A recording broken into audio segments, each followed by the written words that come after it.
مالک ابن دینار رحمۃ اللہ علیہ فرماتے ہیں گرمی کا موسم، دوپہر کا وقت، شدت کی گرمی تھی، ہر بندہ سائے میں تھا، پرندے درختوں کے پتوں کے سائے میں چھپے بیٹھے تھے۔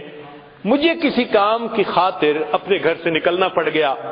میں جیسے ہی باہر نکلا تو میں نے گلی میں ایک اپاہج کو دیکھا جس کی دونوں ٹانگیں جڑی ہوئی تھیں اور وہ سرینوں کے بل بیٹھا ایسے گھسٹ گھسٹ کے آگے جا رہا تھا۔ جب میں اس کے قریب ہوا تو میں نے دیکھا کہ دھوپ کی وجہ سے اس کی جلد سرخ ہو چکی جیسے جلتی ہے، پسینے میں شرابور جیسے نہایا ہوا ہے، اور وہ چلتا جا رہا ہے۔ میں نے سلام کر کے پوچھا کہ تو کہاں جا رہا ہے؟ اس نے کہا کہ میں حج کے سفر پہ جا رہا ہوں۔ میں نے کہا کہ میرے گھر کے اندر آؤ، آرام کر لو، جب شام کو سورج کی گرمی کم ہو جائے گی تم پھر اس وقت سفر کر لینا۔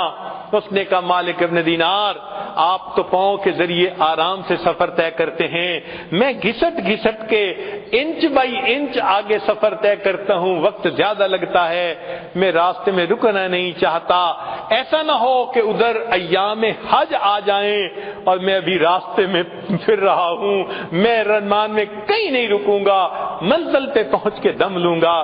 میں نے کہا نوجوان میرے گھر تو آرام کر لے، میں تیرے لیے سواری کا بندوبست کر دیتا ہوں، گھوڑے کا انتظام کر دوں گا، تو گھوڑے پہ سوار ہو کے جلدی سفر کرنا، ایام حج سے پہلے پہنچ جائے گا۔ یہ بات سن کے اس نے میری طرف دیکھا، مالک ابن دینار میں تو تجھے بڑا عقل مند سمجھتا تھا، کیسی بات تو نے کر دی؟ میں نے پوچھا کیوں؟ کہنے لگا یہ بتائیں اگر کوئی غلام اپنے مالک کو ناراض کر بیٹھے اور پھر معافی کے لیے مالک کے سامنے جانے کا ارادہ کرے، بتاؤ پیدل جانا اچھا لگتا ہے یا سواریوں پہ سوار ہو کے جانا اچھا لگتا ہے؟ میں سمجھ گیا یہ عاشق ہے، ادب ہے اس کے اندر۔ چنانچہ اس نوجوان نے بات کی پرواہ نہ کی اور دھوپ میں چلتا رہا۔ اللہ کی شان، اسی سال مجھے بھی اللہ نے حج کی توفیق عطا فرما دی۔ جب پہلے دن میں نے جمرہ عقبہ کو بڑے جمرے کو کنکریاں مار لی تو اس کے وقت میں نے دیکھا لوگوں کا مجمع ہے، کچھ دیکھ رہے ہیں۔ پوچھا کون؟ کہنے لگے ایک نوجوان ہے، دعائیں مانگ رہا ہے، سب اس کی دعائیں سن رہے ہیں۔ میں نے کہا ذرا مجھے بھی راستہ دو۔ اندر دیکھا وہی نوجوان میں نے دیکھا، احرام باندھا ہوا تھا، اللہ سے دعائیں مانگ رہا تھا، اللہ سب لوگ پاؤں پہ چل کے سواریوں پہ چل کے تیرے گھر کی طرف آئے، میرے مولا میں تو گھسٹ گھسٹ کے تیرے گھر کی طرف پہنچا، میں نے تیرے گھر کا طواف بھی کیا، اللہ میدان عرفات کا وقوف بھی کیا، مزدلفہ کا وقوف کیا، اللہ اب میں نے اس شیطان کو کنکریاں مار کے اپنی نفرت کا اظہار کر دیا، میرے مولا اب قربانی کا وقت ہے۔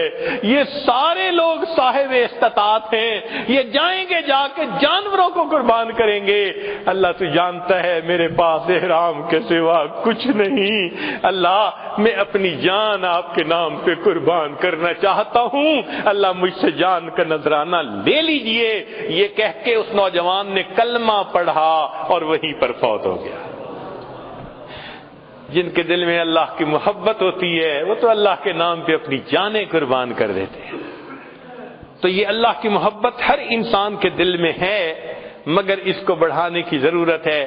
اللہ تعالی ہمیں بھی توفیق دے تاکہ ہم اس محبت کو بڑھائیں، ہمارے لیے پھر عبادت کرنا آسان، تلاوت کرنا آسان، نیکی کرنا آسان، گناہوں سے بچنا آسان۔ اللہ کی محبت ہر چیز کو آسان کر دیتی ہے۔ قاعدہ قانون ہے ان المحب لما یحب مطیع، محب جس سے محبت کرتا ہے پھر اس کی عبادت خدمت کرنا پھر آسان ہو جاتا ہے، عبادتیں کرنی آسان ہو جائیں گی۔ اللہ تعالی ہمیں اپنی یاد والی زندگی نصیب فرمائے۔